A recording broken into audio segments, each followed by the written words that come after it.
Hi students, welcome back to your channel. ഇപ്പോൾ നമ്മൾ packages and containers അക്കൗണ്ടിനെ കുറിച്ചാണ് പഠിച്ചുകൊണ്ടിരിക്കുന്നത്. കഴിഞ്ഞ ക്ലാസ്സിൽ അതിൻ്റെ ഫോമാറ്റും ഒരു പ്രോബ്ലവുമാണ് ഡിസ്കസ് ചെയ്തത്. ഇന്നത്തെ ക്ലാസ്സിൽ കൂടുതൽ പ്രോബ്ലംസ് നമ്മൾ ഡിസ്കസ് ചെയ്യും. ഇത് നിങ്ങളെ കോൺസെപ്റ്റ് കൂടുതൽ മനസ്സിലാക്കാൻ വേണ്ടി സഹായിക്കും. അപ്പോൾ നമ്മുടെ ക്ലാസ്സസ് നിങ്ങൾക്ക് ഉപകാരപ്പെടുന്നുണ്ടെങ്കിൽ തീർച്ചയായും സബ്സ്ക്രൈബും ലൈക്കും തന്ന് സപ്പോർട്ട് ചെയ്യുക. മറ്റുള്ള കൂട്ടുകാരിലേക്ക് കൂടി ഷെയർ ചെയ്ത് സഹായിക്കുക. അപ്പോൾ നമുക്ക് ഇന്നത്തെ ക്ലാസ്സിലേക്ക് കിടക്കാം. Sadya limited supply coconut pudding to its customers in 10 litre trays. അപ്പോൾ സദ്യ ലിമിറ്റഡ് കോക്കനട്ട് പുഡിംഗ് അവരുടെ കസ്റ്റമേഴ്സിന് കൊടുക്കുന്നത് 10 ലിറ്റർ ട്രേയിലാണ്.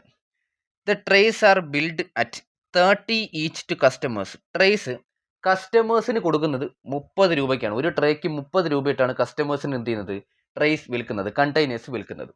കസ്റ്റമേഴ്സിന് കൊടുക്കുന്ന പ്രൈസിനെ നമ്മൾ വിളിക്കുന്നത് ചാർജ് ഔട്ട് പ്രൈസ് എന്നാണ്. അപ്പോൾ ഈ 30 റുപ്പീസ് ചാർജ് ഔട്ട് പ്രൈസ് ആണെന്ന് നമുക്ക് മനസ്സിലാവും. Who get A credit of 20 if returned within 1 month. ഒരു മാസത്തിനുള്ളിൽ കസ്റ്റമേഴ്സ് ഈ കണ്ടെയ്നേഴ്സ്, ഈ ട്രേസ് തിരികെ തരികയാണെങ്കിൽ കസ്റ്റമേഴ്സിന് തിരികെ 20 രൂപ ബിസിനസ് കൊടുക്കും. കസ്റ്റമേഴ്സ് ട്രേസ് തിരികെ തരുമ്പോൾ കസ്റ്റമേഴ്സിന് അങ്ങോട്ട് കൊടുക്കുന്ന പൈസയെ വിളിക്കുന്ന പേരാ റിട്ടേണബിൾ പ്രൈസ്. അപ്പോൾ റിട്ടേണബിൾ പ്രൈസ് 20 രൂപയാണെന്ന് നമുക്ക് കിട്ടും. The following details related to the company for the year ended 31 March 2014. താഴെ പറയുന്ന ഡീറ്റെയിൽസ് നമുക്ക് നോക്കാം. അത് വെച്ചിട്ട് എവിടെ പോസ്റ്റ് ചെയ്യുമെന്ന് നമുക്ക് നോക്കാം. Stock in hand on 1 April 2013. Stock in hand. അപ്പോൾ 1 ഏപ്രിൽ 2013 എന്ന് പറഞ്ഞാൽ ഓപ്പണിംഗ് ഡേറ്റ. ഓപ്പണിംഗ് ഡേറ്റിലെ stock in hand, opening stock in hand. Containers trading അക്കൗണ്ടിൽ ആദ്യം എഴുതേണ്ട ഐറ്റമാണ് opening stock in hand. Okay. Purchase of trays during the year at 15 each. Business സപ്ലയേഴ്സിൻ്റെ കയ്യിൽ നിന്ന് പുതുതായി സ്റ്റോക്സ് പർച്ചേസ് ചെയ്യുന്നുണ്ട്, കണ്ടെയ്നേഴ്സ് പർച്ചേസ് ചെയ്യുന്നുണ്ട്. ഒരു ട്രേക്ക് 15 രൂപ വെച്ചാണ് സപ്ലൈസിൻ്റെ കയ്യിൽ നിന്ന് ബിസിനസ് പർച്ചേസ് ചെയ്യുന്നത്. അങ്ങനെ 3000 ട്രേസ് വാങ്ങുന്നുണ്ട്. Okay. Trays delivered during the year. കസ്റ്റമേഴ്സിന് സെൻഡ് ചെയ്തത് 28,000 ട്രേസ് ആണ്. കസ്റ്റമേഴ്സിന് സെൻഡ് ചെയ്യുമ്പോൾ ബിസിനസിൻ്റെ ഇൻകം ആണെന്ന് നമുക്കറിയാം. Trays returned during the year 25,000. Customers തിരികെ തന്നത് 25,000 ട്രേസ് ആണ് കസ്റ്റമേഴ്സ് തിരികെ തന്നത്. Trays scrapped and sold for ₹1,800. 900 ആണ് സ്ക്രാപ്പ് വാല്യൂവിന് വിറ്റത്. സ്ക്രാപ്പ് വാല്യൂവിന് വിറ്റപ്പോൾ, അതായത് വന്ന ട്രേസ് ഉപയോഗശൂന്യമായതുകൊണ്ട് നമ്മൾ സ്ക്രാപ്പ് വാല്യൂവിന് സെയിൽ ചെയ്തു. 1,800 രൂപയാണ് കിട്ടിയത്. 900 ട്രേസാണ് അങ്ങനെ വിറ്റത്. Trays with customers with few more days to return. കസ്റ്റമേഴ്സിൻ്റെ കയ്യിലിരിക്കുന്ന ട്രേസ്, കസ്റ്റമേഴ്സിൻ്റെ കയ്യിലിരിക്കുന്ന കണ്ടെയ്നേഴ്സ് ആണ്. പക്ഷെ അതിന് എക്സ്പയറി ഡേറ്റ് ആയിട്ടില്ല. എക്സ്പയറി ഡേറ്റ് ആവാതെ കസ്റ്റമേഴ്സിൻ്റെ കയ്യിലിരിക്കുന്ന കണ്ടെയ്നേഴ്സിനെ നമ്മൾ വിളിച്ച പേരാ closing stock with customer. 1400 containers closing stock with customer ആണ്. എക്സ്പയറി ഡേറ്റ് ആവാതെ കസ്റ്റമേഴ്സിൻ്റെ കയ്യിലിരിക്കുന്ന കണ്ടെയ്നേഴ്സാണ്. It is practice to value the stock at 10 each.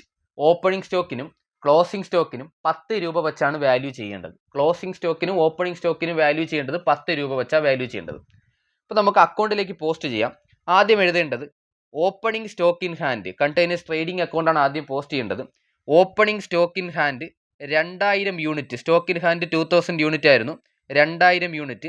സ്റ്റോക്കുകൾക്കെല്ലാം 10 രൂപയാണ് ചാർജ് ചെയ്യുന്നത്. 2000 × 10 നമുക്ക് കിട്ടും 20,000 രൂപയാണ് എമൗണ്ട്. നെക്സ്റ്റ്, പുതിയ സ്റ്റോക്ക് സപ്ലൈസിൻ്റെ കയ്യിൽ നിന്ന് പർച്ചേസ് ചെയ്യുന്നു. 3000 യൂണിറ്റാണ് പർച്ചേസ് ചെയ്യുന്നത്. ഒരെണ്ണത്തിന് 15 രൂപ വെച്ച്. പർച്ചേസ് ചെയ്യുമ്പോൾ നമ്മൾ ഡെബിറ്റ് സൈഡിൽ ബാങ്ക് എന്ന് എഴുതുക, ബ്രാക്കറ്റിൽ പർച്ചേസ് എന്ന് എഴുതുക. 3000 യൂണിറ്റ്, ഒരു യൂണിറ്റിന് 15 രൂപ വെച്ച് 45,000 രൂപയും നമുക്ക് കിട്ടും. നെക്സ്റ്റ്, ട്രേസ് കസ്റ്റമേഴ്സിന് കൊടുക്കുന്നു. ട്രേസ് കസ്റ്റമേഴ്സിന് കൊടുക്കുമ്പോൾ ബിസിനസിൻ്റെ ഇൻകമാണ്. അപ്പോൾ നമ്മൾ ക്രെഡിറ്റ് സൈഡിൽ കാണിക്കും കസ്റ്റമേഴ്സ് എന്ന് എഴുതുക, ബ്രാക്കറ്റിൽ സപ്ലൈഡ്. 28,000 ട്രേകളാണ് കസ്റ്റമേഴ്സിന് കൊടുത്തത്. കസ്റ്റമേഴ്സിന് കൊടുക്കുമ്പോൾ ചാർജ് ഔട്ട് പ്രൈസാണ് ചാർജ് ചെയ്യുന്നത്. ചാർജ് ഔട്ട് പ്രൈസ് 30 ആണെന്ന് ക്വസ്റ്റ്യനിൽ കാണാം. 28,000 × 30 നമുക്ക് കിട്ടും 8,40,000. നെക്സ്റ്റ്, ഇതേ കണ്ടെയ്നേഴ്സ് തന്നെ കസ്റ്റമേഴ്സ് തിരികെ തരുമ്പം കസ്റ്റമേഴ്സിന് 20 രൂപ വെച്ച് ക്രെഡിറ്റ് ചെയ്ത് കൊടുക്കും. അതാ റിട്ടേണബിൾ പ്രൈസ്. അപ്പോൾ നമ്മൾ കണ്ടെയ്നേഴ്സ് ട്രേഡിംഗ് അക്കൗണ്ടിൻ്റെ ഡെബിറ്റ് സൈഡിൽ ട്രേസ് പ്രൊവിഷൻ എന്ന് എഴുതുക. ഇതേ 28,000 യൂണിറ്റ് തന്നെ, പക്ഷേ യൂണിറ്റ് കോളത്തിൽ കാണിക്കാൻ പാടില്ല. ഇത് രണ്ടും കസ്റ്റമേഴ്സിന് സെൻഡ് ചെയ്യുന്ന കണ്ടെയ്നേഴ്സ് ആയാലും അവർ തിരികെ തരുമ്പോൾ കൊടുക്കുന്ന റിട്ടേണബിൾ പ്രൈസ് ആയാലും യൂണിറ്റ് കോളത്തിൽ ആ യൂണിറ്റ് കാണിക്കാൻ പാടില്ല. 28,000 യൂണിറ്റ് തിരികെ തരുമ്പോൾ കസ്റ്റമേഴ്സിന് ബിസിനസ് കൊടുക്കുന്നത് 20 രൂപ റിട്ടേണബിൾ പ്രൈസ് ആണ്. അല്ലെങ്കിൽ തന്നെ പ്രൊവിഷൻ എന്ന് എവിടെ കാണിച്ചാലും നമ്മൾ റിട്ടേണബിൾ പ്രൈസ് മാത്രമേ ഇടാൻ പാടുള്ളൂ, 20 രൂപ. 28,000 × 20 5,60,000 എന്ന് നമുക്ക് ആൻസർ കിട്ടും. Next, trace returned during the year. Customers തിരികെ തന്ന കണ്ടെയ്നേഴ്സ്, കസ്റ്റമേഴ്സ് തിരികെ തന്ന ട്രേസ് നമ്മൾ കാണിക്കുന്നത് കണ്ടെയ്നർ പ്രൊവിഷൻ അക്കൗണ്ടിന്റെ ഡെബിറ്റ് സൈഡിൽ കാണിക്കണം. കസ്റ്റമേഴ്സ് ബ്രാക്കറ്റിൽ റിട്ടേൺ 25,000 ആണ് കസ്റ്റമേഴ്സ് തിരികെ തന്നത്. പ്രൊവിഷൻ അക്കൗണ്ടിൽ എപ്പോഴും നമ്മൾ ഇടുന്നത് റിട്ടേണബിൾ പ്രൈസ് ആയിരിക്കും 20. നമുക്ക് ആൻസർ കിട്ടുന്നത് 5 lakh. 25,000 into 20 5 lakh നമുക്ക് ആൻസർ കിട്ടും. Next, trays scrapped and sold for the year 1800 രൂപ. ട്രേസ് സ്ക്രാപ്പ് വാല്യൂവിന് വിറ്റു. സ്ക്രാപ്പ് വാല്യൂവിന് വിറ്റാലും നമുക്ക് പൈസയാണ് കിട്ടുന്നത്, ഇൻകം ആണ്. ഇൻകം ആയതുകൊണ്ട് ട്രേഡിംഗ് അക്കൗണ്ടിന്റെ ക്രെഡിറ്റ് സൈഡിൽ കാണിക്കണം ബാങ്ക് ബ്രാക്കറ്റിൽ സ്ക്രാപ്ഡ് 1800 rupees കിട്ടി. 900 യൂണിറ്റ് ആണ് നമ്മൾ സ്ക്രാപ്പ് വാല്യൂവിന് സെയിൽ ചെയ്തത്. 900 യൂണിറ്റ് ആണ് നമ്മൾ സ്ക്രാപ്പ് വാല്യൂവിന് സെയിൽ ചെയ്തത്. 900 into 2 ആണ് 1800 രൂപ. Next, trays with customer with few more days to return. അതായത് ക്ലോസിംഗ് സ്റ്റോക്ക് വിത്ത് കസ്റ്റമറാണ് തന്നിരിക്കുന്നത്. ക്വസ്റ്റ്യനിൽ തന്നിട്ടില്ലെങ്കിലും നമ്മൾ കണ്ടുപിടിക്കേണ്ട പ്രധാനപ്പെട്ട 2 കാര്യങ്ങളാണ് കണ്ടെയ്നേഴ്സ് റീറ്റൈൻഡും ക്ലോസിംഗ് സ്റ്റോക്കും. ആദ്യം നമുക്ക് കണ്ടെയ്നേഴ്സ് റീറ്റൈൻഡ് കണ്ടെത്താം. കണ്ടെയ്നേഴ്സ് റീറ്റൈൻഡ് കണ്ടെത്താനായിട്ട്, കണ്ടെയ്നേഴ്സ് റീറ്റൈൻഡ് എന്ന് പറഞ്ഞു കഴിഞ്ഞാൽ എക്സ്പയറി ഡേറ്റ് കഴിഞ്ഞിട്ടും കസ്റ്റമേഴ്സിൻ്റെ കയ്യിലിരിക്കുന്ന കണ്ടെയ്നേഴ്സിനാണ് നമ്മൾ കണ്ടെയ്നേഴ്സ് റീറ്റൈൻഡ് എന്ന് വിളിക്കുന്നത്. അപ്പോൾ കസ്റ്റമേഴ്സിൻ്റെ കയ്യിലിരിക്കുന്ന കണ്ടെയ്നേഴ്സാണ്. അപ്പോൾ കസ്റ്റമേഴ്സുമായിട്ട് ബന്ധപ്പെട്ട കാര്യങ്ങൾ മാത്രമേ ഇവിടെ എടുക്കാൻ പാടുള്ളൂ, ബിസിനസ്സുമായിട്ട് ബന്ധപ്പെട്ട കാര്യങ്ങൾ എടുക്കാൻ പാടില്ല. ആദ്യം നമ്മൾ എടുക്കേണ്ടത് ഫോർമാറ്റ് നമ്മൾ പഠിച്ചിട്ടുണ്ടായിരുന്നു, ഓപ്പണിംഗ് സ്റ്റോക്ക് വിത്ത് കസ്റ്റമർ. ഇവിടെ ഓപ്പണിംഗ് സ്റ്റോക്ക് വിത്ത് കസ്റ്റമർ ഇല്ല, ഓപ്പണിംഗ് സ്റ്റോക്ക് ഇൻ ഹാൻഡ് മാത്രമേ ഉള്ളൂ. അതുകൊണ്ട് തന്നെ അത് എടുക്കണ്ട, ഓപ്പണിംഗ് സ്റ്റോക്ക് വിത്ത് കസ്റ്റമർ ഇല്ല. അടുത്തതായി എടുക്കേണ്ടത് trays send, containers send to customer. കസ്റ്റമറിന് കൊടുത്ത കണ്ടെയ്നേഴ്സ്, എത്ര കണ്ടെയ്നേഴ്സാണ് കൊടുത്തത്? 28,000 കണ്ടെയ്നേഴ്സാണ് കസ്റ്റമേഴ്സിന് കൊടുത്തത്. അതിൽ കണ്ടെയ്നേഴ്സ് തിരികെ തന്ന കണ്ടെയ്നേഴ്സ് കുറയ്ക്കുക. കസ്റ്റമേഴ്സ് തിരികെ തന്ന കണ്ടെയ്നേഴ്സ് 25,000 കണ്ടെയ്നേഴ്സ് കസ്റ്റമേഴ്സ് തിരികെ തന്നു. കുറയ്ക്കുമ്പോൾ നമുക്ക് കിട്ടുന്നത് 3,000 കണ്ടെയ്നേഴ്സ് ഇപ്പോഴും കസ്റ്റമേഴ്സിൻ്റെ കയ്യിലിരിക്കുകയാണ്. 28,000 കണ്ടെയ്നേഴ്സ് കസ്റ്റമേഴ്സിന് കൊടുത്തു, അതിൽ 25,000 കണ്ടെയ്നേഴ്സ് കസ്റ്റമേഴ്സ് തിരികെ തന്നു, ബാക്കി 3,000 കണ്ടെയ്നേഴ്സ് കസ്റ്റമേഴ്സിൻ്റെ കയ്യിലിരിക്കുകയാണ്. അതിൽ 1,400 കണ്ടെയ്നേഴ്സിന് ഇതുവരയ്ക്കും എക്സ്പയറി ഡേറ്റ് ആയിട്ടില്ല. 1,400 കണ്ടെയ്നേഴ്സിന്, 1,400 ട്രേസിന് ഇതുവരയ്ക്കും എന്തായിട്ടില്ല? എക്സ്പയറി ഡേറ്റ് ആയിട്ടില്ല. എക്സ്പയറി ഡേറ്റ് ആയിട്ടില്ലെങ്കിൽ അവർ തിരികെ തരേണ്ട കാര്യമില്ല, കസ്റ്റമേഴ്സ് തിരികെ തരേണ്ട കാര്യമില്ല. അപ്പോൾ 1,400 കണ്ടെയ്നേഴ്സ് അങ്ങ് ലെസ് ചെയ്ത് കഴിഞ്ഞാൽ നമുക്ക് കിട്ടും ബാക്കിയുള്ള 1,600 കണ്ടെയ്നേഴ്സാണ് എക്സ്പയറി ഡേറ്റ് കഴിഞ്ഞിട്ടും അവർ തിരികെ തരാത്തത്. കണ്ടെയ്നേഴ്സ് റീറ്റൈൻഡ്, ട്രേസ് റീറ്റൈൻഡ് എന്ന് വിളിക്കുന്നത്. അപ്പോൾ ട്രേസ് റീറ്റൈൻഡ്, കണ്ടെയ്നേഴ്സ് റീറ്റൈൻഡിനെ നമ്മൾ ട്രേഡിംഗ് അക്കൗണ്ടിൻ്റെ ക്രെഡിറ്റ് സൈഡിൽ ട്രേസ് പ്രൊവിഷൻ എന്ന് പറഞ്ഞ് കാണിക്കണം. ബ്രാക്കറ്റിൽ റീറ്റൈൻഡ് ബൈ കസ്റ്റമർ 1,600 കണ്ടെയ്നേഴ്സാണ് റീറ്റൈൻ ചെയ്തത്. പ്രൊവിഷൻ എന്ന് കാണിച്ചത് കൊണ്ട് നമ്മൾ റിട്ടേണബിൾ പ്രൈസ് മാത്രമേ ചാർജ് ചെയ്യാൻ പാടുള്ളൂ. 1,600 into 20 32,000 രൂപയെന്ന് കിട്ടും. നെക്സ്റ്റ് നമുക്ക് ക്ലോസിംഗ് സ്റ്റോക്ക് കണ്ടുപിടിക്കുക. ക്ലോസിംഗ് സ്റ്റോക്ക് എന്ന് എഴുതുക. ക്വസ്റ്റ്യനിൽ ക്ലോസിംഗ് സ്റ്റോക്ക് വിത്ത് കസ്റ്റമർ തന്നിട്ടുണ്ട്. കാലാവധി കഴിയാതെ കസ്റ്റമേഴ്സിൻ്റെ കയ്യിലിരിക്കുന്ന കണ്ടെയ്നേഴ്സ് 1,400 എണ്ണം, അതാണ് ക്ലോസിംഗ് സ്റ്റോക്ക് വിത്ത് കസ്റ്റമർ. അത് നമുക്ക് എഴുതാം. ക്ലോസിംഗ് സ്റ്റോക്ക് വിത്ത് കസ്റ്റമർ ക്വസ്റ്റ്യനിലുണ്ട്. Closing stock with customer 1,400 unit ആണ്. സ്റ്റോക്കിനെല്ലാം 10 രൂപ വെച്ച് ചാർജ് ചെയ്യാൻ പാടുള്ളൂ എന്ന് ക്വസ്റ്റ്യനിലുണ്ട്. 1,400 into 10 14,000 രൂപ. നമുക്ക് കണ്ടെത്തേണ്ടത് ക്ലോസിംഗ് സ്റ്റോക്ക് ഇൻ ഹാൻഡ് ആണ്. ക്ലോസിംഗ് സ്റ്റോക്ക് ഇൻ ഹാൻഡ് കണ്ടെത്താനായിട്ട് നമ്മൾ ഫോർമാറ്റ് പഠിച്ചിട്ടുണ്ട്. ക്ലോസിംഗ് സ്റ്റോക്ക് കണ്ടെത്താനായി ആദ്യം ഓപ്പണിംഗ് സ്റ്റോക്കുകൾ എടുക്കുക. ഓപ്പണിംഗ് സ്റ്റോക്ക് ഇൻ ഹാൻഡും ഓപ്പണിംഗ് സ്റ്റോക്ക് വിത്ത് കസ്റ്റമറും എടുക്കുക. ഈ ക്വസ്റ്റ്യനിൽ ഓപ്പണിംഗ് സ്റ്റോക്ക് ഇൻ ഹാൻഡ് ഉണ്ട്, പക്ഷേ ഓപ്പണിംഗ് സ്റ്റോക്ക് വിത്ത് കസ്റ്റമർ ഇല്ല. അപ്പോൾ നമുക്ക് ഓപ്പണിംഗ് സ്റ്റോക്ക് ഇൻ ഹാൻഡ് എടുക്കാം. 2,000 യൂണിറ്റ് ആണ് ഓപ്പണിംഗ് സ്റ്റോക്ക് ഇൻ ഹാൻഡ്. അതിനോടൊപ്പം പുതുതായി ബിസിനസ് വാങ്ങിയ കണ്ടെയ്നേഴ്സ്, പുതുതായി ബിസിനസ് വാങ്ങിയ ട്രേസ് ആഡ് ചെയ്യുക. ട്രേസ് പർച്ചേസ് 3,000 ട്രേസ് കൂടി ആരുടെ കയ്യിൽ നിന്ന്? സപ്ലൈസിൻ്റെ കയ്യിൽ നിന്ന് വീണ്ടും വാങ്ങി. അപ്പോൾ ചേർത്ത് 5,000 ട്രേസ് ആണ് ഇപ്പോൾ ബിസിനസ്സിൻ്റെ കയ്യിൽ ഉണ്ടായിരുന്നത്. അതിൽ നിന്നും കസ്റ്റമേഴ്സ് തിരികെ തരാനുള്ളത്, കസ്റ്റമേഴ്സ് കാലാവധി കഴിയാതെ കസ്റ്റമേഴ്സിൻ്റെ കയ്യിലിരിക്കുന്ന ക്ലോസിംഗ് സ്റ്റോക്ക് വിത്ത് കസ്റ്റമർ 1,400 എണ്ണം ഉണ്ട്. അത് കസ്റ്റമേഴ്സിൻ്റെ കയ്യിലിരിക്കുകയാണ്, ബിസിനസ്സിന് കിട്ടിയിട്ടില്ല. കാലാവധി കഴിഞ്ഞിട്ടും അവർ തിരികെ തരാത്ത 1,600 യൂണിറ്റ് ഉണ്ട്, retained by customer, customer retain ചെയ്യുന്നത്. ഇത് രണ്ടും ബിസിനസ്സിന് കിട്ടിയിട്ടില്ല. കിട്ടിയിട്ടില്ലെങ്കിൽ നമുക്ക് ലെസ് ചെയ്യാം. അപ്പോൾ എത്ര കിട്ടും? 3,000 ലെസ് ചെയ്യുമ്പോൾ നമുക്ക് കിട്ടും 2,000 എന്ന് കിട്ടും. ഇതിൽ നിന്നും നമ്മളൊരു 900 യൂണിറ്റിനെ സ്ക്രാപ്പ് വാല്യൂവിന് സെയിൽ ചെയ്ത് കഴിഞ്ഞു. സ്ക്രാപ്പ് വാല്യൂവിന് സെയിൽ ചെയ്യുക എന്ന് പറഞ്ഞാൽ അത് പിന്നെ ബിസിനസ്സിന് ഇല്ല, അത് നഷ്ടപ്പെട്ടു. സ്ക്രാപ്പ് വാല്യൂവിന് സെയിൽ ചെയ്തു. ആ 900 കൂടി ലെസ് ചെയ്താൽ നമുക്ക് കിട്ടും 1,600 യൂണിറ്റ് ആണ് trays in hand, closing stock of tray in hand, closing stock of container in hand. അത് നമുക്ക് കിട്ടും 1,100 യൂണിറ്റ്. അപ്പോൾ നമുക്കത് എഴുതുക. 1,100 യൂണിറ്റ്. സ്റ്റോക്കിനെല്ലാം 10 രൂപ വെച്ചാൽ ചാർജ് ചെയ്യേണ്ടത്. അപ്പോൾ നമുക്ക് ആൻസർ കിട്ടും 11,000 രൂപ. ഇത്രയേ ഉള്ളൂ. ഇനി ട്രേഡിംഗ് അക്കൗണ്ട് ബാലൻസ് ചെയ്യുക. കിട്ടുമ്പോൾ ക്രെഡിറ്റ് സൈഡിൽ 8,98,800 എന്ന് കിട്ടും. അത് രണ്ട് സൈഡിലും എഴുതുക. അതിൽ നിന്നും ഡെബിറ്റ് സൈഡിലെ ഐറ്റംസ് എല്ലാം ലെസ് ചെയ്യുമ്പോൾ നമുക്ക് കിട്ടുന്നത് 2,73,800 ഡെബിറ്റ് സൈഡിലാണ് ആൻസർ കിട്ടിയത്. സോ പ്രോഫിറ്റ് ആണ്. പ്രോഫിറ്റ് ആൻഡ് ലോസ് അക്കൗണ്ട് എന്ന് എഴുതി കാണിക്കുക. നെക്സ്റ്റ് നമുക്ക് പ്രൊവിഷൻ അക്കൗണ്ടിൽ എങ്ങനെ പോസ്റ്റ് ചെയ്യുമെന്ന് നോക്കാം. പ്രൊവിഷൻ അക്കൗണ്ടിൽ ആദ്യം ബാലൻസ് ബ്രോഡ് ഡൗൺ ഉണ്ടെങ്കിൽ കാണിക്കുക. പ്രൊവിഷൻ അക്കൗണ്ടിന്റെ ബാലൻസ് ബ്രോഡ് ഡൗൺ എന്ന് പറഞ്ഞാൽ ഓപ്പണിംഗ് സ്റ്റോക്ക് വിത്ത് കസ്റ്റമർ ആണ്. ഇവിടെ ഓപ്പണിംഗ് സ്റ്റോക്ക് വിത്ത് കസ്റ്റമർ ഇല്ലായിരുന്നു, ഓപ്പണിംഗ് സ്റ്റോക്ക് ഇൻ ഹാൻഡ് മാത്രമേ ഉള്ളായിരുന്നു. അതുകൊണ്ട് തന്നെ പ്രൊവിഷൻ അക്കൗണ്ടിൽ ഓപ്പണിംഗ് സ്റ്റോക്ക് ഇല്ല. നെക്സ്റ്റ് നമുക്ക് പോസ്റ്റ് ചെയ്യേണ്ടത്, നമ്മളിവിടെ ഒരു ഐറ്റം എഴുതി വെച്ചിട്ടുണ്ട്, കസ്റ്റമേഴ്സ് റിട്ടേൺ ചെയ്ത് നമ്മൾ പോസ്റ്റ് ചെയ്ത് വെച്ചിട്ടുണ്ട്. നെക്സ്റ്റ് നോക്കേണ്ടത് ട്രേഡിംഗ് അക്കൗണ്ടിന്റെ ഡെബിറ്റ് സൈഡിൽ പ്രൊവിഷൻ എന്ന് പറഞ്ഞ് എഴുതി വെച്ചിട്ടുണ്ട്. അപ്പോൾ പ്രൊവിഷൻ അക്കൗണ്ടിന്റെ ക്രെഡിറ്റ് സൈഡിൽ ട്രേസ് ട്രേഡിംഗ് എന്ന് എഴുതി കാണിക്കുക. സെയിം യൂണിറ്റ് തന്നെയാണ്, 28,000 യൂണിറ്റ്, 20 രൂപ, 5,60,000 എമൗണ്ട്. നെക്സ്റ്റ് ട്രേഡിംഗ് അക്കൗണ്ടിന്റെ ക്രെഡിറ്റ് സൈഡിൽ നമ്മൾ പ്രൊവിഷൻ അക്കൗണ്ട് എന്ന് എഴുതി കാണിച്ചിട്ടുണ്ട്. അപ്പോൾ പ്രൊവിഷൻ അക്കൗണ്ടിന്റെ ഡെബിറ്റ് സൈഡിലേക്ക് പോവുക. പ്രൊവിഷൻ അക്കൗണ്ടിന്റെ ഡെബിറ്റ് സൈഡിലേക്ക് കാണിക്കുക ട്രേഡിംഗ് എന്ന് പറഞ്ഞ്. സെയിം 1,600 യൂണിറ്റ്, 20 രൂപ, എമൗണ്ട് 32,000 എന്ന് നമുക്ക് കിട്ടും. ഇത്രയേ ഉള്ളൂ. ഇനി പ്രൊവിഷൻ അക്കൗണ്ട് ബാലൻസ് ചെയ്യാം. 5,60,000 രൂപ തന്നെയാണ് കൂടുതൽ, അത് രണ്ട് സൈഡിലും എഴുതുക. ഈ രണ്ട് എമൗണ്ട്സ് മൈനസ് ചെയ്യുമ്പോൾ നമുക്ക് കിട്ടും 28,000. അതിനെ ബാലൻസ് ക്യാരി ഡൗൺ എന്ന് കാണിക്കുക. പ്രൊവിഷൻ അക്കൗണ്ടിന്റെ balance brought down opening stock with customer ആണെങ്കിൽ പ്രൊവിഷൻ അക്കൗണ്ടിന്റെ balance carry down closing stock with customer ആയിരിക്കും. ക്ലോസിംഗ് സ്റ്റോക്ക് വിത്ത് കസ്റ്റമർ എത്രയാണെന്ന് നമുക്കറിയാം, 1,400 യൂണിറ്റ് ആണ്. അപ്പോൾ യൂണിറ്റിൽ 1,400 കാണിക്കുക. പ്രൊവിഷൻ അക്കൗണ്ടിൽ എപ്പോഴും നമ്മൾ റിട്ടേണബിൾ പ്രൈസ് മാത്രമേ ചാർജ് ചെയ്യാൻ പാടുള്ളൂ, 20 രൂപ. 1,400 × 20 നമുക്ക് 28,000 തന്നെ കിട്ടും. ഓക്കെ, നമുക്ക് അടുത്ത ക്വസ്റ്റ്യൻ നോക്കാം. Spencer bakers supply buns to its customers in crates.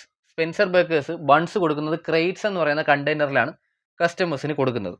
Customers are charge at 100. കസ്റ്റമേഴ്സിന് ചാർജ് ചെയ്യുന്നത്, കസ്റ്റമേഴ്സിന് കണ്ടെയ്നേഴ്സ് കൊടുക്കുമ്പോൾ അവരുടെ കയ്യിൽ നിന്ന് ചാർജ് ചെയ്യുന്നത് 100 രൂപയാണ്. ഇതിനെയാണ് ചാർജ് ഔട്ട് പ്രൈസ് എന്ന് വിളിക്കുന്നത്. Are credited with 80 each on return. Return ചെയ്യുമ്പോൾ, റിട്ടേൺ വിത്തിൻ 2 വീക്സ് അല്ലേ, 2 വീക്സിനുള്ളിൽ റിട്ടേൺ ചെയ്യുമ്പം അവർക്ക് 80 രൂപ എന്ത് ചെയ്യും, ക്രെഡിറ്റ് ചെയ്ത് കൊടുക്കും. കസ്റ്റമേഴ്സ് കണ്ടെയ്നേഴ്സ് തിരികെ തരുമ്പം അവർക്ക് ക്രെഡിറ്റ് ചെയ്ത് കൊടുക്കുന്ന പൈസയാണ് റിട്ടേണബിൾ പ്രൈസ്. റിട്ടേണബിൾ പ്രൈസ് 80 രൂപ. ദ ഫോളോയിങ് റിലേഷൻസ് ടു എന്താണ് ക്രേറ്റ് സപ്ലൈ. ക്രേറ്റ്സിന്റെ സപ്ലൈ ആയിട്ട് ബന്ധപ്പെട്ട കാര്യങ്ങളാണ് താഴെ പറഞ്ഞിരിക്കുന്നത്. നോക്കാം നമുക്ക്. Stock of crates with customer 1/4/2013. 1/4/2013 എന്ന് പറഞ്ഞാൽ ഓപ്പണിംഗ് ഡേറ്റ് ആണ്. ഓപ്പണിംഗ് ഡേറ്റിലുള്ള stock with customer, opening stock with customer ആണ് 2,500 രൂപ. ഓപ്പണിംഗ് സ്റ്റോക്ക് വിത്ത് കസ്റ്റമർ ഇവിടെ കാണിക്കുക നമുക്കറിയാം. കണ്ടെയ്നർ ട്രേഡിംഗ് അക്കൗണ്ടിന്റെ ഡെബിറ്റ് സൈഡിലും കണ്ടെയ്നർ പ്രൊവിഷൻ അക്കൗണ്ടിന്റെ ക്രെഡിറ്റ് സൈഡിലും ബാലൻസ് ബ്രോഡ് ഡൗൺ ആയിട്ട് കാണിക്കണം. Opening stock with customer. Purchase of crates at 50 during the year 3,200, 3,200 unit പുതിയതായിട്ട് പർച്ചേസ് ചെയ്യുന്നുണ്ട്. 50 രൂപ വെച്ചാണ് പർച്ചേസ് ചെയ്യുന്നത്. Crates send to customer during the year. കസ്റ്റമറിന് സെൻഡ് ചെയ്യുന്നത്, കസ്റ്റമറിന് വിൽക്കുന്നത് 45,000 യൂണിറ്റ് ആണ് കസ്റ്റമറിന് കൊടുക്കുന്നത്. കസ്റ്റമർ റിട്ടേൺ ചെയ്തത് 43,000 യൂണിറ്റ്. 45,000 യൂണിറ്റ് കസ്റ്റമറിന് കൊടുത്തു, 43,000 യൂണിറ്റ് അവർ തിരികെ തന്നു. Crates retained by customer by expiry of time. Expiry date കഴിഞ്ഞിട്ടും കസ്റ്റമേഴ്സ് തിരികെ തരാതെ റീറ്റെയിൻ ചെയ്ത കണ്ടെയ്നേഴ്സിന്റെ ഡീറ്റെയിൽസ് കൂടെ തന്നിട്ടുണ്ട്. Containers retained 1,800 unit. അപ്പോൾ അത് കാൽക്കുലേറ്റ് ചെയ്യേണ്ട ആവശ്യമില്ല. Next, crates lost by theft from purchase of the year. പുതിയതായിട്ട് പർച്ചേസ് ചെയ്തതിൽ നിന്നും ക്രേറ്റ്സ് നഷ്ടപ്പെട്ടു. പുതിയതായിട്ട് പർച്ചേസ് ചെയ്തതിൽ നിന്ന് എന്ത് നഷ്ടപ്പെട്ടു, ക്രേറ്റ്സ് നഷ്ടപ്പെട്ടു. തെഫ്റ്റ് സംഭവിച്ചു. തെഫ്റ്റ് സംഭവിച്ചാലും ആക്സിഡന്റൽ ലോസ് ഒക്കെ ആയാലും എന്തായാലും നമുക്ക് നഷ്ടമാണ്. പ്രോഫിറ്റ് ആൻഡ് ലോസ് അക്കൗണ്ട് എന്നും പറഞ്ഞ് ട്രേഡിംഗ് അക്കൗണ്ടിന്റെ ക്രെഡിറ്റ് സൈഡിൽ കാണിക്കണം 200 രൂപ. സ്റ്റോക്ക് അത്രയും വാല്യൂ ചെയ്യുന്നത് 40 രൂപയ്ക്കാണ്. സോ നമുക്ക് പോസ്റ്റ് ചെയ്യാം. ആദ്യം ഓപ്പണിംഗ് സ്റ്റോക്ക് വിത്ത് കസ്റ്റമർ മാത്രമേ തന്നിട്ടുള്ളൂ 2,500. സ്റ്റോക്ക് വാല്യൂ ചെയ്യേണ്ടത് 40 രൂപയ്ക്കാണെന്ന് ക്വസ്റ്റ്യനിൽ പറഞ്ഞിട്ടുണ്ട്. 2,500 × 40 1,00,000 രൂപ. നെക്സ്റ്റ്, പുതിയതായിട്ട് സപ്ലൈസിന്റെ കയ്യിൽ നിന്ന് കണ്ടെയ്നേഴ്സ് ക്രേറ്റ്സ് പർച്ചേസ് ചെയ്യുന്നുണ്ട്. അതിനെ നമ്മൾ എന്ത് ചെയ്യും, ബാങ്ക് എന്ന് എഴുതുന്നു, ബ്രാക്കറ്റിൽ പർച്ചേസ് എന്നിടുന്നു. 3,200 യൂണിറ്റാണ് പർച്ചേസ് ചെയ്യുന്നത്. 50 രൂപയായിട്ടാണ് ഒരു ക്രേറ്റ്സിന് പർച്ചേസ് ചെയ്യുന്നത്. Total amount 1,60,000. നെക്സ്റ്റ്, കണ്ടെയ്നേഴ്സ് കസ്റ്റമേഴ്സിന് കൊടുക്കുന്നു. കസ്റ്റമേഴ്സിന് സെൻഡ് ചെയ്യുന്ന കണ്ടെയ്നേഴ്സ് 45,000 ആണ്. അത് നമുക്ക് ഇൻകം ആണ്. അതുകൊണ്ട് തന്നെ ക്രെഡിറ്റ് സൈഡിൽ കസ്റ്റമർ എന്ന് കാണിക്കുന്നു. ബ്രാക്കറ്റിൽ 45,000 യൂണിറ്റ്സ്. കസ്റ്റമേഴ്സിന് സെൻഡ് ചെയ്യുമ്പോൾ ചാർജ് ചെയ്യുന്ന പ്രൈസ് ആ ചാർജ് ഔട്ട് പ്രൈസ് 100 ആണ് ഈ ചോദ്യത്തിൽ. 45,000 × 100 45 ലക്ഷം. നെക്സ്റ്റ്, ഇങ്ങനെ സെൻഡ് ചെയ്യുന്ന കണ്ടെയ്നേഴ്സ് 45,000 കണ്ടെയ്നേഴ്സ് സെൻഡ് ചെയ്തു. ആ സെൻഡ് ചെയ്യുന്ന കണ്ടെയ്നേഴ്സ് കറക്റ്റ് ടൈമിൽ തിരികെ തരികയാണെങ്കിൽ കസ്റ്റമേഴ്സിന് തിരിച്ച് ക്രെഡിറ്റ് ചെയ്ത് കൊടുക്കുന്നതാണ് റിട്ടേണബിൾ പ്രൈസ്. അത് 80 രൂപയാണ്. അപ്പോൾ അങ്ങനെ തരുമെങ്കിൽ നമ്മൾ എന്ത് ചെയ്യും, ഡെബിറ്റ് സൈഡിൽ കണ്ടെയ്നേഴ്സ് പ്രൊവിഷൻ ക്രേറ്റ്സ് പ്രൊവിഷൻ പറഞ്ഞ് എഴുതും.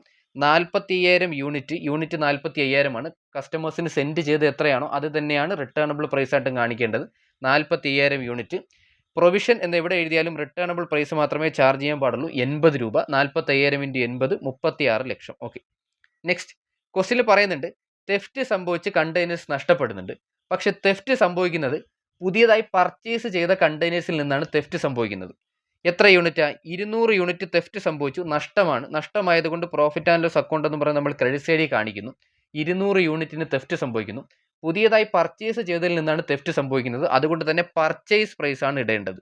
പുതിയതായി പർച്ചേസ് ചെയ്ത് വെച്ചിരിക്കുന്ന കണ്ടെയ്നേഴ്സിൽ നിന്നാണ് തെഫ്റ്റ് മോഷണം നടക്കുന്നത്. അതുകൊണ്ട് തന്നെ പർച്ചേസ് പ്രൈസാണ് ചാർജ് ചെയ്യേണ്ടത്. 200 × 50 10,000 രൂപ. Next containers retained. കാലാവധി കഴിഞ്ഞിട്ടും കണ്ടെയ്നേഴ്സ് കസ്റ്റമേഴ്സ് കൈവശം വച്ചിരിക്കുന്ന ക്രെഡിറ്റ്സ്. അതാണ് ക്രെഡിറ്റ്സ് റീറ്റൈൻഡ്, കണ്ടെയ്നേഴ്സ് റീറ്റൈൻഡ് എന്ന് വിളിക്കുന്നത്. അതിനെ നമ്മൾ ക്രെഡിറ്റ് സൈഡിൽ ക്രെഡിറ്റ്സ് പ്രൊവിഷൻ, കണ്ടെയ്നേഴ്സ് പ്രൊവിഷൻ എന്നും പറഞ്ഞാൽ കാണിക്കേണ്ടത്. എഴുതി 1800 യൂണിറ്റാണ് കണ്ടെയ്നർ കസ്റ്റമർ റീറ്റൈൻ ചെയ്ത് വെച്ചിരിക്കുന്നത്. അത് റീറ്റൈൻ ചെയ്തിരിക്കുന്ന പ്രൊവിഷൻ എന്ന് എഴുതി കഴിഞ്ഞാൽ നമ്മൾ റിട്ടേണബിൾ പ്രൈസ് മാത്രമേ ചാർജ് ചെയ്യാൻ പാടുള്ളൂ. 80 രൂപ. അത് ക്വസ്റ്റ്യനിൽ തന്നിട്ടുണ്ട്. കസ്റ്റമേഴ്സ് കാലാവധി കഴിഞ്ഞിട്ട് തിരികെ തരാത്ത കണ്ടെയ്നേഴ്സ് 1800 യൂണിറ്റ് 80 രൂപ വെച്ച് 1,44,000 രൂപ. നെക്സ്റ്റ് നമുക്ക് കണ്ടുപിടിക്കേണ്ടത് ക്ലോസിംഗ് സ്റ്റോക്ക് ആണ്.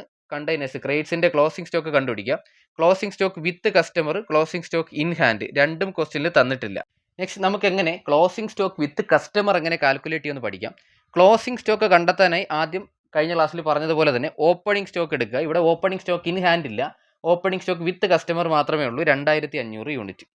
അതിൽ നിന്നും ഓപ്പണിംഗ് സ്റ്റോക്ക് വിത്ത് കസ്റ്റമർ ആകുമ്പോൾ കസ്റ്റമേഴ്സുമായിട്ട് ബന്ധപ്പെട്ട കാര്യങ്ങൾ മാത്രമേ എടുക്കാൻ പാടുള്ളൂ. നമ്മൾ കണ്ടെയ്നേഴ്സ് റീറ്റൈൻഡ് പറഞ്ഞതുപോലെ തന്നെ ക്ലോസിംഗ് സ്റ്റോക്ക് വിത്ത് കസ്റ്റമറാണ് നമ്മൾ കണ്ടുപിടിക്കേണ്ടത്. അതുകൊണ്ട് തന്നെ കസ്റ്റമേഴ്സുമായിട്ട് ബന്ധപ്പെട്ട കാര്യങ്ങൾ മാത്രമേ കാണിക്കാൻ പാടുള്ളൂ. കസ്റ്റമേഴ്സിന് സെൻഡ് ചെയ്തത് 45,000, അതും കസ്റ്റമേഴ്സിൻ്റെ കയ്യിൽ എത്തിയിട്ടുണ്ട്. 2,500 45,000 കൂടി ചേരുമ്പോൾ 47,500 എന്ന് കിട്ടും. ഇതാണ് കസ്റ്റമേഴ്സിൻ്റെ കയ്യിലിരിക്കുന്ന കണ്ടെയ്നേഴ്സ്. ഇതിൽ നിന്നും 43,000 കണ്ടെയ്നേഴ്സ് ക്രെഡിറ്റ്സ് കസ്റ്റമേഴ്സ് തിരികെ തന്നു. അപ്പോൾ 47,500 നിന്നും 43,000 ലെസ് ചെയ്താൽ നമുക്ക് കിട്ടും 4,500 റുപ്പീസാണ് കസ്റ്റമേഴ്സ്. 4,500 കണ്ടെയ്നേഴ്സ് ആണ് കസ്റ്റമേഴ്സ് തിരികെ തരാനുള്ളത്. 4,500 കണ്ടെയ്നേഴ്സ് കസ്റ്റമേഴ്സ് തിരികെ തന്നിട്ടില്ല. അതിൽ നിന്നും കാലാവധി കഴിഞ്ഞിട്ടും കസ്റ്റമേഴ്സ് തിരികെ തരാത്തത് അതിന് കിട്ടില്ല. കാലാവധി കഴിഞ്ഞിട്ടും കസ്റ്റമേഴ്സ് തിരികെ തരാത്ത കണ്ടെയ്നേഴ്സാണ്, അതിന് കിട്ടില്ല.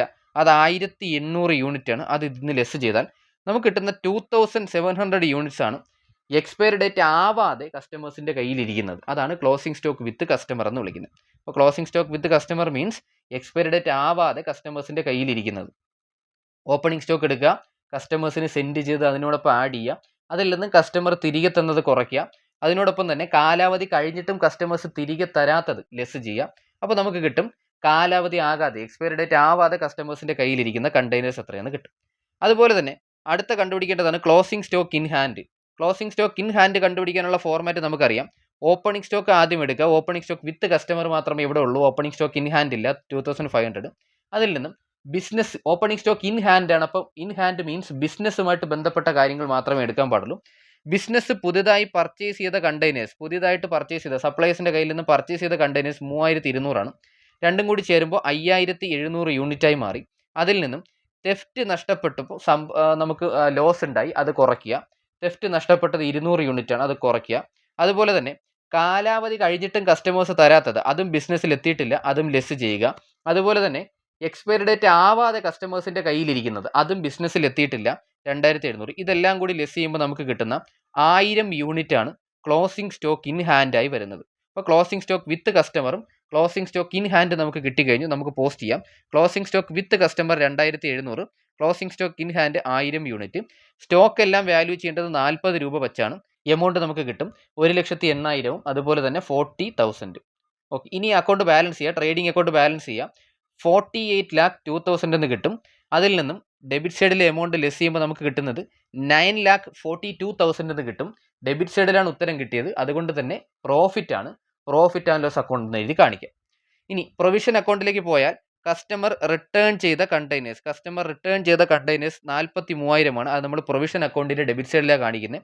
റിട്ടേൺ ചെയ്യുമ്പോൾ റിട്ടേണബിൾ പ്രൈസാണ് ഇടേണ്ടത്, അല്ലെങ്കിൽ തന്നെ പ്രൊവിഷൻ അക്കൗണ്ടിൽ എല്ലാം റിട്ടേണബിൾ പ്രൈസാണ് കാണിക്കേണ്ടത്. എമൗണ്ട് 34,40,000 എന്ന് കിട്ടും. ഇനി ആദ്യം എഴുതേണ്ടത് ബാലൻസ് ബ്രോഡ് ഡൗൺ ആണ് കാണിക്കേണ്ടത്. ബാലൻസ് ബ്രോഡ് ഡൗൺ പ്രൊവിഷൻ അക്കൗണ്ടിന്റെ ബാലൻസ് ബ്രോഡ് ഡൗൺ എന്ന് പറഞ്ഞാൽ ഓപ്പണിംഗ് സ്റ്റോക്ക് വിത്ത് കസ്റ്റമർ ആണ്. അത് ക്വസ്റ്റ്യനിലുണ്ട്, ഓപ്പണിംഗ് സ്റ്റോക്ക് വിത്ത് കസ്റ്റമർ എഴുതണം. അതാണ് ബാലൻസ് ബ്രോഡ് ഡൗൺ. നോട്ട് ചെയ്ത് വയ്ക്കുക, നോട്ട് ചെയ്ത് പഠിക്കുക. ഓപ്പണിംഗ് സ്റ്റോക്ക് വിത്ത് കസ്റ്റമർ ആണ് balance brought down. 2500 unit. Provision അക്കൗണ്ടിൽ എന്ത് കാണിച്ചാലും നമ്മൾ ഇടേണ്ടത് റിട്ടേണബിൾ പ്രൈസ് ആണ്. 2500 × 80 എത്ര കിട്ടും? 2 lakh. നെക്സ്റ്റ്, കണ്ടെയ്നർ ട്രേഡിംഗ് അക്കൗണ്ടിൽ ക്രെഡിറ്റ്സ് പ്രൊവിഷൻ എന്നും പറഞ്ഞ് ഡെബിറ്റ് ചെയ്തിട്ടുണ്ട്. അപ്പോൾ ക്രെഡിറ്റ്സ് പ്രൊവിഷൻ അക്കൗണ്ടിൽ ക്രെഡിറ്റ്സ് ട്രേഡിംഗ് എന്നും പറഞ്ഞ് ക്രെഡിറ്റ് ചെയ്യുക. യൂണിറ്റ്, എമൗണ്ട് എല്ലാം സെയിം തന്നെയാണ്. ക്രെഡിറ്റ്സ് ട്രേഡിംഗ് അക്കൗണ്ടിൽ വീണ്ടും ക്രെഡിറ്റ്സ് പ്രൊവിഷൻ എന്നും പറഞ്ഞ് ക്രെഡിറ്റ് ചെയ്തിട്ടുണ്ട്.